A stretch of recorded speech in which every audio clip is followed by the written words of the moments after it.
What's going on, everyone? It's time for a Stephen King horror film review. Today, we're going to talk about the more modern sequel to The Shining, and that's Doctor Sleep. This is the director's cut. It was 3 hours long, but yeah. Doctor Sleep was released by Warner Brothers October 31st, 2019. It stars Ewan McGregor and Rebecca Ferguson.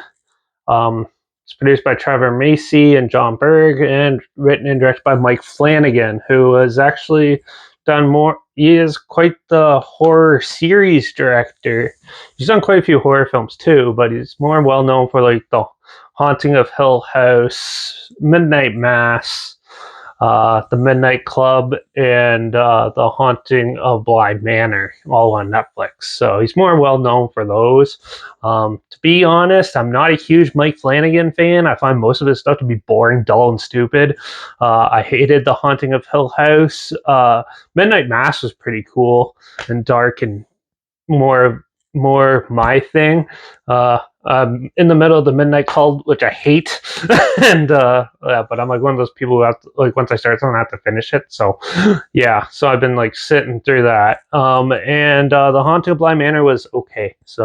Yeah, Doctor Sleep. Well, you follow the son of in The Shining, Damien or whatever his name is. No, Damien's the Omen kid.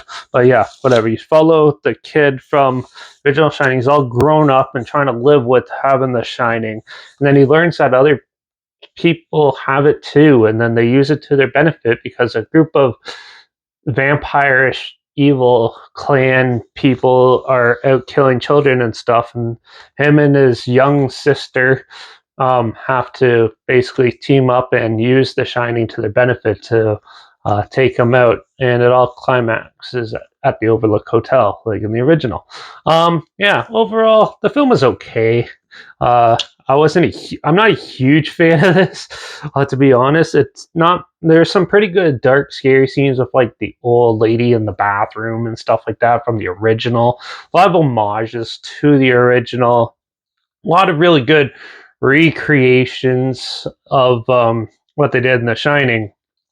But yeah, and also Stephen King was very like was a part of it quite a bit, it seems, and stuff. So he had a lot of good like input in this. This is one of his more tame. This is like one of the more tame sort of adaptations, I think, from his like books and stuff. I never read Doctor Sleep the book either, so I couldn't really compare it. But overall, movie wise, the acting's really good. The visuals are actually pretty decent. There is some shot for shot sort of scenes that are taken directly from The Shining, and they used it in this, which was interesting. Just like instead of a day shot, it's a night shot and things like that. And they really did make it their own. But the horror aspect in this is very minimal. This is more of a thriller, I'd say, than a horror film. Yeah, for what it was, I thought it was okay. Like, they have some more vampiric sort of elements mixed in with it, and to make it here. And it's pretty disturbing watching this group of people kill kids and stuff like that.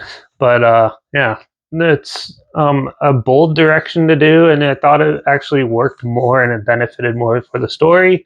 And overall, that with those, it was good enough.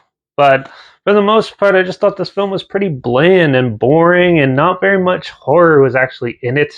It was very dreamy, like the visuals and stuff was interesting, and that, but it was very prolonged, and just like atmosphere was very moderate. So for the most part, I wasn't really big into this. I was pretty bored through most of it, to be honest. And yeah, I thought the acting was pretty good and overall looked decent enough, but they really needed more horror elements, I think, for this. But I don't.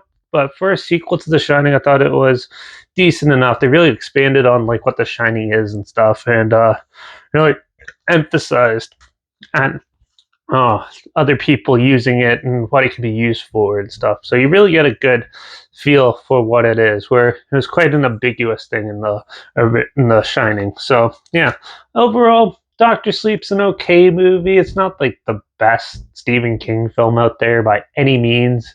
But I thought it was all right. It's a little too long, I think, and I think for the most part, um, yeah, if you like Mike Flanagan stuff, you'll love this film. But if you don't, like I am, you'll probably find it a little boring. So yeah, but Doctor Sleep's an okay movie. I'm gonna give it a 2.5 out of 5. But yeah, so I'll try to find it online where you can watch it for free and link it down below. But if I can, I'll link the trailer down below so you can see what I'm talking about. Also, link down below is my Instagram. That's where I always put clips of films I'm going to review in the future on my stories. You have the film title hashtag, the subject of film and the hashtag, so you're aware of it. And also my Letterbox is down below. Derek P reviews. That's where I post my first starting right after watching the films.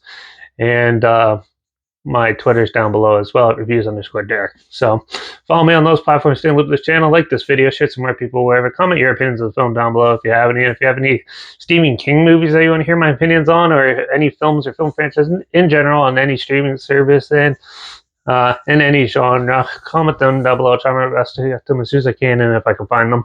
And yeah, make sure you subscribe. Hopefully, find something weird, obscure, and odd that I probably never thought checking out together. And also, so your opinions on popular films that have come out, like this, classic films, and reviews on other things as well.